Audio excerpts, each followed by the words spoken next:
Hello, Bachcho. Good afternoon and welcome to my channel. My channel name is BM Physics. Today I want to talk about the new and interesting topic optical prism. This is the lecture number 15 of class 10 in physical science about light. I hope my all pyare bachcho should be okay. So let's start. তো যাই হোক, আজকে আমরা তোমাদের class 10-এর physical science বইয়ে যে আলোর অধ্যায়টি আছে সেই অধ্যায়ে একটি বিশেষ পার্ট রয়েছে যেটাকে বলা হয় অপটিক্যাল প্রিজম বা প্রিজমের মধ্য দিয়ে আলোর প্রতিসরণ কীরকম ঘটে। মানে প্রিজমটা হচ্ছে কি আলোর প্রতিসরণ চ্যাপ্টারের বা আলোর প্রতিসরণ টপিকের একটা পার্ট বলা যেতে পারে। সেই বিষয়টা নিয়ে আমরা একটু আলোচনা করব। তো যাই হোক, এখন আমাদের যে টপিক সেটার নাম হচ্ছে গিয়ে আমাদের যে চ্যাপ্টারের মধ্যে থাকবে বা যে বিষয়ের মধ্যে থাকবে সেটার নাম হচ্ছে গিয়ে the refraction of light. The refraction of light, আলোর প্রতিফলনের একটা টপিক যেটাকে বলা হয় অপটিক্যাল প্রিজম বা আলোকীয় প্রিজম। তো অপটিক্যাল প্রিজম বা আলোকীয় প্রিজমের আমরা এটা জানবো জাস্ট অপটিক্যাল প্রিজম কি, কোন কাজে ব্যবহার করা হয়, অপটিক্যাল প্রিজম কি অ্যাকচুয়ালি জানা কি জরুরি, বা অপটিক্যাল প্রিজম দ্বারা কি করা হয়। স্পেশালি আমরা আজকে জানবো যেটা যে ইন্ট্রোডাকশন ছোট্ট করে আমরা এই অপটিক্যাল প্রিজম সম্পর্কে জানার চেষ্টা করব। অপটিক্যাল প্রিজম সাধারণত আমি দেখেছিলাম, এমনিতে আমরা অনেক জায়গায় দেখতে পাই, কিন্তু প্র্যাকটিক্যালি আমি দেখেছিলাম ল্যাবরেটরিতে। মানে আমি যখন অপটিক্সের বা আলোর প্র্যাকটিক্যাল করি তখন অপটিক্যাল প্রিজমটা আমি ফার্স্ট অ্যাপ্লাই করতে শুরু করি। তখন দেখি অপটিক্যাল প্রিজমের মধ্যে দিয়ে আলোকরশ্মি পাঠিয়ে সেখানে ন্যূনতম ডেভিয়েশন বা ন্যূনতম বিচ্যুতি, তোমাদের অবশ্যই সে পার্টটা একটু আছে হালকা করে, জাস্ট 2-4 মিনিট আমি আলোচনা করে দেবো, তাহলে তোমাদের বিষয়টা একটু ক্লিয়ার হবে। সেখান থেকে যদি একটা প্রশ্ন হয় যে ন্যূনতম বিচ্যুতির শর্ত বের করতে হয়, তা না হলে প্রিজম টেবিল যদি আমরা ন্যূনতম শর্তে সেট না করি বা ন্যূনতম ডেভিয়েশন ঘটনা যদি সেট না করি, তাহলে সেই প্রিজম টেবিলটি বা সেই অপটিক্যাল যে ইনস্ট্রুমেন্টটি যার সাহায্যে আমরা প্র্যাকটিক্যাল সম্পাদন করব সেই প্র্যাকটিক্যালটি ভালোভাবে বা অ্যাকুরেটভাবে করতে পারবো না। সেখানে আমাদের যে এরর বা ত্রুটি, সেই ত্রুটির পার্সেন্টেজ কিন্তু অনেকটা বেড়ে যাবে। তাহলে আমরা বলতে পারি যে আলোকীয় পরীক্ষার ক্ষেত্রে, মানে আলোকীয় যে সমস্ত পরীক্ষা রয়েছে সেই সমস্ত পরীক্ষার ক্ষেত্রে আমরা অপটিক্যাল প্রিজমকে ব্যবহার করতে পারি। আর কি, আর হচ্ছে গিয়ে আমরা কোনো বর্ণযুক্ত আলোকে বিভিন্ন বর্ণে বিভাজিত করার জন্য আমরা অপটিক্যাল প্রিজম ব্যবহার করতে পারি। অ্যাজ ফর এক্সাম্পল, আমরা যদি বলি যে সূর্য থেকে যে লাইট বা রে আসে সেই রেটা কিন্তু ইলেকট্রোম্যাগনেটিক ওয়েভ, স্পেশালি ভিজিবল রে আর দৃশ্যমান আলো তরঙ্গ দৈর্ঘ্য 4000 থেকে 8000 অ্যাংস্ট্রমের মধ্যে। তাহলে এই যে দৃশ্যমান আলোটি আসলো, সেই আলোটিকে আমরা সাদা আলো বলি, এক কথা সাদা আলো, হোয়াইট লাইট। তাহলে হোয়াইট লাইট হচ্ছে কি 7টা বর্ণের কম্বিনেশন, যেটাকে আমরা ভিপজিওর বলি বা বেনিয়া সহকলা বলি, যেখানে বেগুনি থেকে লাল পর্যন্ত 7টি বর্ণ রয়েছে। বেনিয়া সহকলা, বেগুনি, নীল, আকাশি, এরকম করে হলুদ, অ্যানেক্সেট্রা, আমার এক্স্যাক্টলি ওটা তাহলে লিখতে হবে, বা VIBGYOR, violet, indigo, etcetera, violet, blue, indigo. তাহলে যে আমাদের এরকম করে মোট 7টি বর্ণ কোথায় থাকে, একটা সাদা আলোতে। আমরা যে ঘরের মধ্যে লাইট জ্বালাই বা ইলেকট্রিক বাল্ব জ্বালাই, সেই ইলেকট্রিক বাল্ব থেকে যে লাইট বা যে আলো আমরা দেখতে পাই, সেই আলোর মধ্যেও 7টি বর্ণ থাকে। সেই 7টি বর্ণকে আমরা খালি চোখে দেখতে পারি না বা ঘরের মধ্যে সেটাকে আমরা বুঝতে পারি না। কিন্তু সেই সাদা বর্ণকে যদি আর কোনো একটা অপটিক্যাল প্রিজমের মধ্যে বা একটা প্রিজমের মধ্যে কোনো একটা সাদা বর্ণকে একটা পাঠানো হয়, তাহলে দেখা যাবে সেই সাদা বর্ণ কীভাবে 7টা বর্ণে বিভাজিত হবে, যেখানে বেনিয়া সহকলা বা ভিপজিওর আমরা একটা পটি পাবো, একটা ব্যান্ড পাবো, যেটাকে বলা মানে কালার পটি বা হচ্ছে কি তোমার রঙের পটি পাবো, যেখানে বেনিয়া সহকলা আমরা দেখতে পাবো। তো এক কথা হচ্ছে কি, মিশ্র আলোকে বিভাজিত করার জন্য বিভিন্ন তরঙ্গদৈর্ঘ্যকে বিভাজিত করার জন্য বা বিভিন্ন কম্পাঙ্কে বিভিন্ন যে প্রতিসরাঙ্কে বিভাজিত করার জন্য আমরা অপটিক্যাল প্রিজমকে ব্যবহার করি। তাহলে প্রথমত আমরা প্র্যাকটিক্যালি যে সমস্ত অপটিক্যাল বা যে সমস্ত লাইটের যে প্র্যাকটিক্যাল আছে, যেগুলো সমস্ত লাইটের প্র্যাকটিক্যাল আছে, তার ম্যাক্সিমাম জায়গায় অপটিক্যাল প্রিজম ব্যবহার করা হয়। 2 নম্বর হচ্ছে কি, অপটিক্যাল প্রিজম দিয়ে আমরা মিশ্র আলোকে বিভাজিত করতে পারি। কোনো আলোর মধ্যে কোনো মিশ্র আলো না, কোনো মিশ্র রশ্মিকে বিভাজিত করে সেগুলোকে আমরা সেপারেট করতে পারি। এটা একটা বিষয়। তাহলে আমরা যে অপটিক্যাল প্রিজম নিয়ে আলোচনা করছি, সেই অপটিক্যাল প্রিজমটা দেখতে কীরকম, সেই অপটিক্যাল প্রিজমের একটি পরিচয় বা ইনফরমেশন, সেই সমস্ত ইনফরমেশন আমরা জানবো। অ্যাকচুয়ালি অপটিক্যাল প্রিজম দেখতে ঠিক এরকমই, মানে আমি যদি একটু আঁকার চেষ্টা করি, হ্যাঁ, তাহলে অপটিক্যাল প্রিজমটা দেখতে ঠিক এরকম।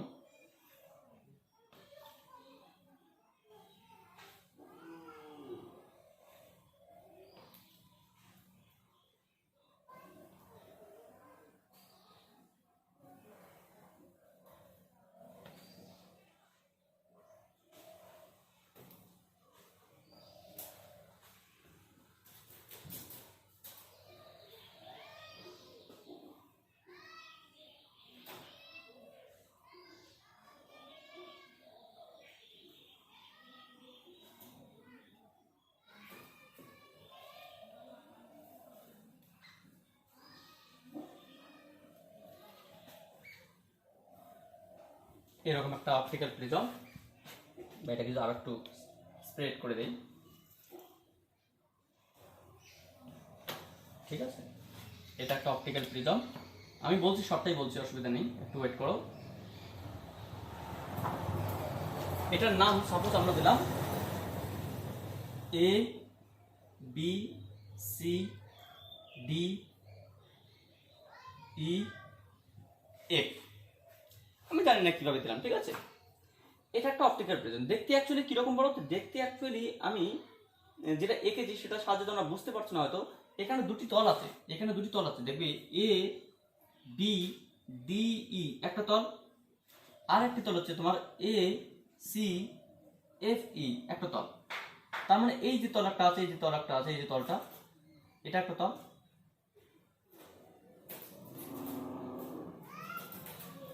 আর ওইদিকে একটা এবিসিডি মানে এ বি ডি ই একটা তল। এটা তাহলে এই দুটি তল দ্বারা দেখবি পরস্পর এই দুটি তল একটা কোণ করে রয়েছে, এটাকে বলা হয় অপটিক্যাল প্রিজম।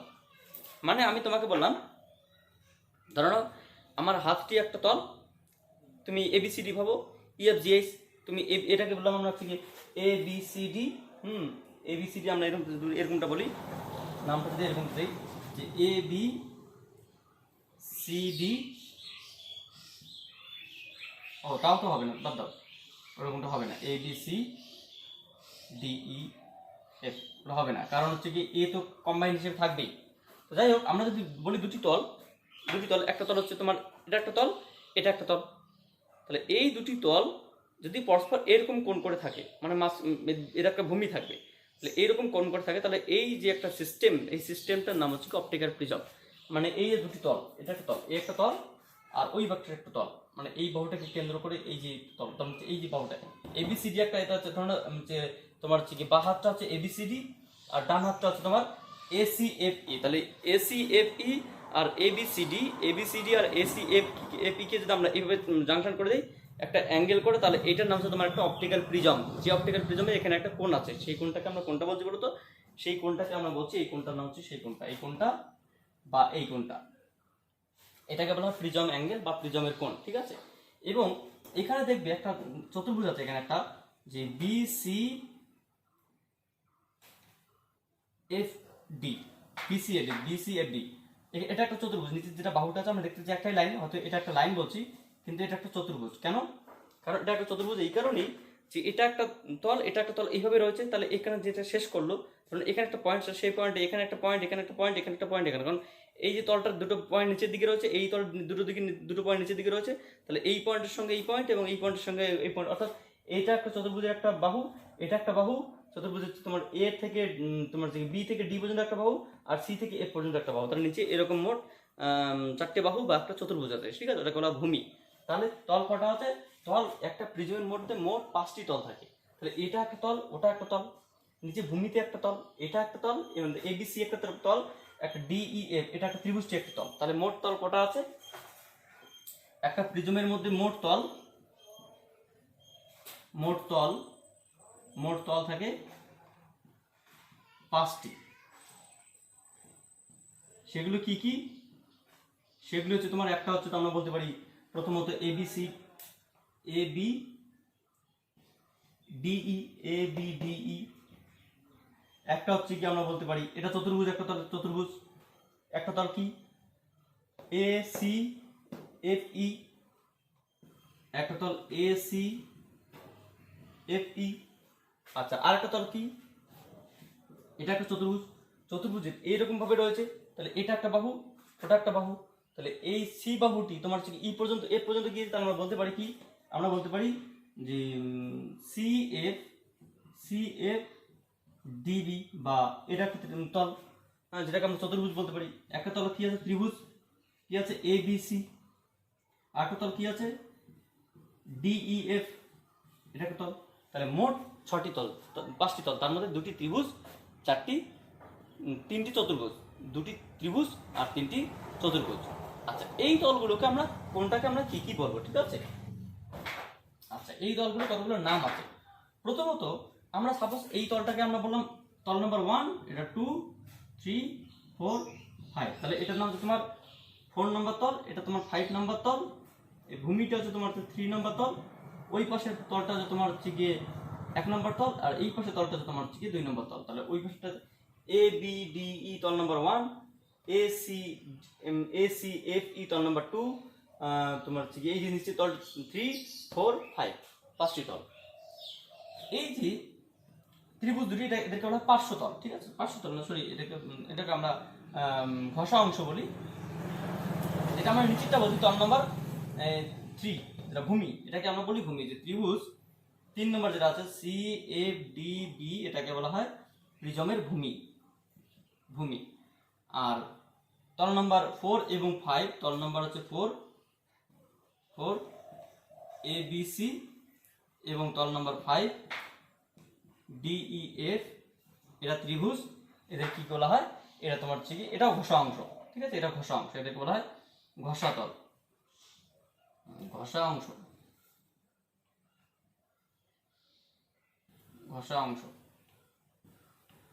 আচ্ছা, তাহলে বাকি থাকলো 2টি তল, একটা ওই পাশেরটা, একটা এই পাশেরটা। এই 2টি তলকে বলা হয় তোমার, অর্থাৎ এই 2টি তলকে বলা হয় পার্শ্বতল। ঠিক আছে, এদেরকে বলা হয় পার্শ্বতল,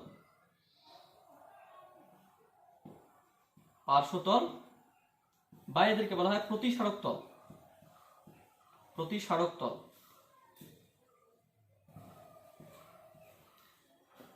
যার মধ্য দিয়ে, অর্থাৎ আমরা বলতে পারি এই প্রতিসারক তল বা পার্শ্বতল, তাহলে এই 2টি তলের মধ্যে দিয়ে আলো যাতায়াত করতে পারে, আলো প্রবেশ করতে পারে, বেরোতে পারে, শুধুমাত্র ওই তলটি এবং এই তলটি।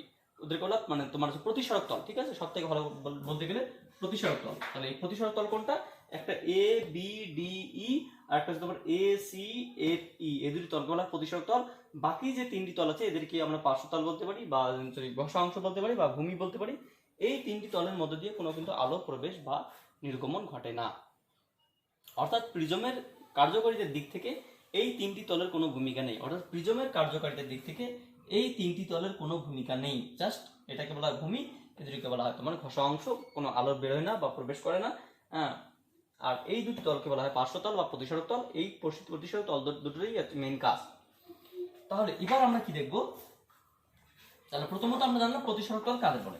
তাহলে যদি বলা হয় প্রতিসারক তল কাদের বলা হয় আর ঘষা অংশ কাদের বলা হয়। প্রতিসারক তল, কোনো একটি প্রিজমের প্রতিসারক তল বলতে বোঝায় যে সমস্ত তলের মধ্যে দিয়ে আলো প্রবেশ ও নির্গমন করতে পারে, তাদেরকে বলা হয় প্রতিসারক তল। আর প্রিজমের যে সমস্ত তলের মধ্যে দিয়ে আলো প্রবেশ বা নির্গমন নিষিদ্ধ বা ঘটে না, তাদেরকে বলা হয় ঘষা অংশ, বা সেগুলোকে আমরা প্রতিসারক তল বলতে পারি না। প্রিজমের ক্ষেত্রে প্রতিসারক তল 2টি হয় এবং বাকিগুলো 3টি তোমার হচ্ছে ঘষা অংশ হয়। প্রতিসারক তল দুটি পরস্পর যে বিন্দুতে বা প্রতিসারক তল দুটি পরস্পর যে লাইনের সঙ্গে যুক্ত থাকে তাকে বলা হয় প্রান্ত রেখা। অর্থাৎ এই রেখাটিকে বলা হয় প্রান্ত রেখা, AE, এটাকে বলা হয় প্রান্ত রেখা।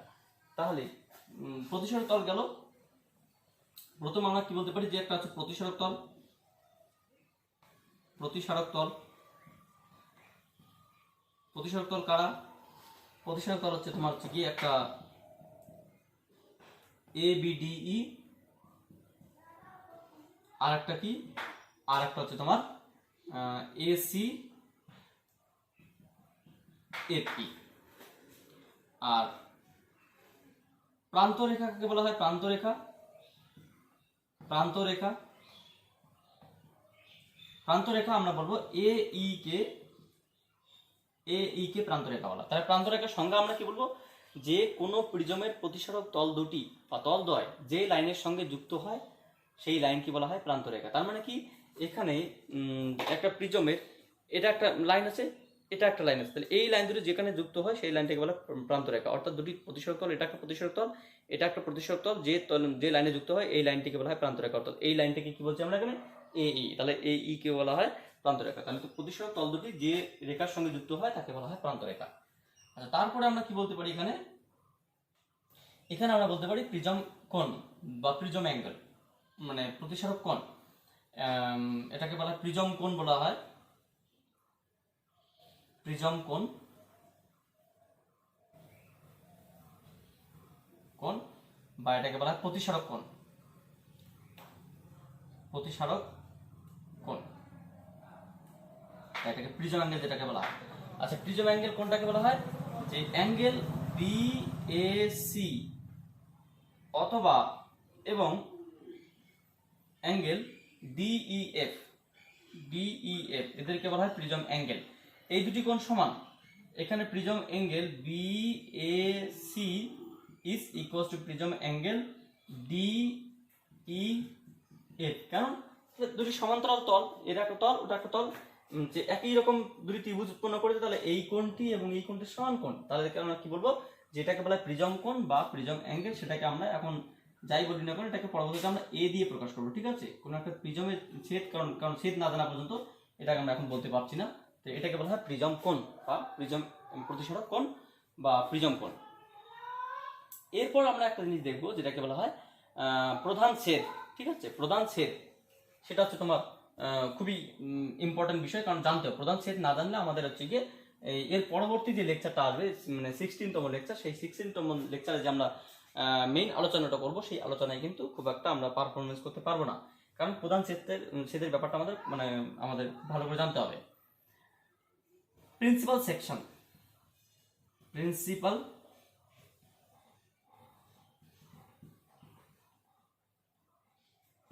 সেকশন বা প্রধান ছেদ, প্রধান ছেদ। প্রধান ছেদ কাকে বলা হয়? প্রধান ছেদ হচ্ছে গিয়ে তাকেই বলা হবে যে কোনো একটি প্রিজমের যে প্রতিসরক তল দুটি আছে, এটা একটা তল, এটা একটা তল, যে প্রিজমটি গঠন করেছে, এইটার নাম হচ্ছে প্রান্তরেখা। এই যে কোণটা, এই কোণটাকে বলা হয় প্রিজম কোণ বা প্রতিসরক কোণ। তাহলে এই প্রিজমটি যেটা আছে, এই প্রিজমটিকে যদি আমরা এই যে প্রান্ত রেখাটা আছে, সেই প্রান্ত রেখার সঙ্গে যদি অবিলম্বভাবে, অবিলম্বভাবে আমরা যদি ছেদ করি, তাহলে যে দুটি প্রিজমকে দুটি ভাগে ভাগ করবো, তাহলে সেই অংশটাকে বলা হবে প্রধান ছেদ। অর্থাৎ আমরা যদি প্রিজমটাকে এইভাবে আমরা কাটি, ধরে নাও বাজারে এক ধরনের কেক দেখতে পাওয়া যায় মিষ্টির দোকানে বা এমনি সাধারণত দোকানেতে, বেকারির দোকানে আমরা এক ধরনের কেক দেখতে পাই, ঠিক এরকম ত্রিকোণা টাইপ কেক। ঠিক আছে, দেখবে সেখানে কেকগুলো মানে পিস পিস করে কাটা থাকে, এরকম করে পিস পিস করে কাটা থাকে। এই ধরনের এটা একটা তোমার হচ্ছে গিয়ে কেক, ত্রিকোণাকৃতির টাইপ হচ্ছে গিয়ে তোমার একটা হচ্ছে গিয়ে পাউরুটি, বা সেই পাউরুটিকে আমরা যদি কতগুলো সেকশনে ভাগ করি, তাহলে এরকম দেখতে পাবো। এটা একটা সেকশন, এটা একটা সেকশন, এটা একটা সেকশন, এটা একটা সেকশন, এটা একটা সেকশন, এটা একটা সেকশন, এটা একটা সেকশন। মানে মোট তোমার হচ্ছে গিয়ে এখানে আমরা একদিক থেকে কাটলাম, আমরা এই দিক থেকে কাটতে পারতাম। ঠিক আছে, কারণ তোমার হচ্ছে এরকম টাইপ না। তাহলে কটা আসলো? 1 2 3 4 5 6 7, 7টা সেকশন আসলো। দেখা গেলো প্রতিটি সেকশনের দাম হচ্ছে তোমার 5 টাকা বা 2 টাকা। তাহলে কি বলা হলো? 2 রুপিয়া কা পেজ। হ্যাঁ, তাহলে এই প্রিজম ছেদ বা একটা যে ত্রিকোণাকৃতি টাইপ যে একটা প্রিজম আমরা কেক পেয়েছি, সেই কেকের দাম কত? সেই কেকের দাম এমনি 10 টাকা, কিন্তু যদি পিস নাও তাহলে 2 টাকা। কারণ 10 কথা হচ্ছে 1 2 3 4 5 6 7, 7 দুগুণে 14 টাকা, যদি মানে পার পিস 2 টাকা, বা তুমি যদি মোট নাও তাহলে 10 টাকা। তাহলে কি আসলো? 2 রুপিয়া কা পেজ। ঠিক আছে, 2 রুপিয়া কা পেজ। এই যে ছেদ, মানে এটা কিন্তু সঠিকভাবে যদি আমরা অবিলম্বভাবে ছেদ করি, কম বেশি করে এদিকে বেশি এদিকে কম না করে অবিলম্বভাবে ছেদ করি, তাহলে সেটাকে বলা হবে প্রধান ছেদ। আচ্ছা, এখানে আর একটা বিষয় ভাবতে হবে। তাহলে আমরা যদি একটা প্রধান সেট এখানে ভাবি, তাহলে এখানে একটা প্রধান সেট কিরকমটা হবে? আমরা যদি একটাই সেট হবে এত কিছু না করে, ধরুন এটা একটা প্রিজম আছে, সেই প্রিজমটা যদি আমরা একটা প্রধান সেট কল্পনা করি, তাহলে প্রধান সেট কিরকমটা হবে? ধরুন এই পয়েন্ট থেকে স্টার্ট করলাম, এই পয়েন্টে এবং এই পয়েন্টে এখানে একটা আমরা প্রধান সেট কল্পনা করলাম, তাহলে এর সমান্তরাল এবং এর সমান্তরাল একটা পাবো। এটা একটা প্রধান সেট, এটা প্রধান সেট। তাহলে এটাকে বলা হয় প্রিন্সিপাল সেকশন বা প্রধান সেট। মানে ঠিক একই রকম দেখতে, এরকম তিনটে সেম সেম। এরকম কতগুলো আমরা কাটলাম, যে এরকম কতগুলো কাটলাম পিস পিস করে। এখানে আরেকটা প্রধান সেট আমরা কল্পনা করতে পারি, এখানে আরেকটা প্রধান সেট কল্পনা করতে পারি, এখানে একটা প্রধান সেট কল্পনা করতে পারি, এখানে একটা প্রধান সেট কল্পনা করতে পারি, এখানে একটা কল্পনা করতে পারি, এখানে একটা কল্পনা করতে পারি। তাহলে অনেকগুলো প্রধান সেট আমরা কল্পনা করতে পারি, যেগুলো কি তোমার হচ্ছে গিয়ে প্রধান হবে। আচ্ছা, আর একটা বিষয় আমরা এর পরবর্তী দেখব, যে প্রধান সেটকে নিয়ে হিসাব করবো আমরা, যে এরকম একটা প্রিজম নেব। হ্যাঁ, এটাকে বলা হবে একটা প্রিজম, যেটা নামকরণ দেওয়া হবে এবিসি একটা প্রিজম, এবিসি একটি প্রিজম। এটা কি প্রিজম নয়, এটাকে বলা হয় প্রিজমের প্রধান সেট, একটা সেকশন। অর্থাৎ এখান থেকে কেটে নেওয়া হয়। তাহলে এই যে তলটি, এই যে এবি, তাহলে এবিটাকে বলতে ওই ওই তলটা, মানে ওই এই রেখাটা। আর যদি আমরা এসি বলি, তাহলে এই রেখাটা, এটা তো ভূমি। তাহলে এই রেখাটা বলতে এটা রেখা না, এটা হচ্ছে একটা তল, মানে ওই পাশে তলটি আমরা যেটা বলছিলাম এ বি ডি ই, সেটা এইরকম একটা, এদিকে একটা তল আছে, ঠিক আছে? এরকম কোনো রেখা না, বরং এখানে কিন্তু একটা তল আছে, এরকম একটা তল আছে, ঠিক আছে? এরকম একটা তল আছে, এরকম তল আছে, অর্থাৎ এখানে একটা তল আছে, এটা বুঝতে হবে। অর্থাৎ তোমাকে বুঝতে হবে যে এই প্রিজমের এটা কি একটা পুরোটাই, মানে আলোর সামনে এখানে পাঠাবো কোনো রেখার উপর না, এখানে কোনো একটা তলে পাঠাবো, এখানে কোনো একটা তল দিয়ে বেরিয়ে যাবে, এটা ভূমি। আর যে তোমার এটা হচ্ছে তোমার প্রান্ত রেখা, বা এইটাকে বলা হয় প্রিজম অ্যাঙ্গেল, বা এইটাকে বলা হয় প্রিজম অ্যাঙ্গেল, এটাকে ছেদ বলা হয়। সেই প্রিজম অ্যাঙ্গেলকে কখনো কখনো এ দিয়ে প্রকাশ করা হয়, যদি আমরা এই নামকরণটা এ বলি। যাই হোক, এটা আমরা প্রিজমের ব্যাপারে আমরা এটুকুই জানার চেষ্টা করলাম। পরবর্তী 16তম লেকচারে আমরা প্রিজমের এই প্রধান সেটকে নিয়ে আমরা আলোর যে রশ্মির যে পরিবর্তন বা ডেভিয়েশন বা ত্রুটি যেটা, মানে চ্যুতি যেটা ঘটে, সেই চ্যুতিটি ক্যালকুলেশন করব। সেখান থেকে ন্যূনতম চ্যুতি শর্ত একটা ছোট্ট একটা বিষয় আছে, সেটাও আমরা জানার চেষ্টা করব। তারপরে আমরা অন্য কিছু বিষয় দেখব। Thank you for watching my video, and wait for next class.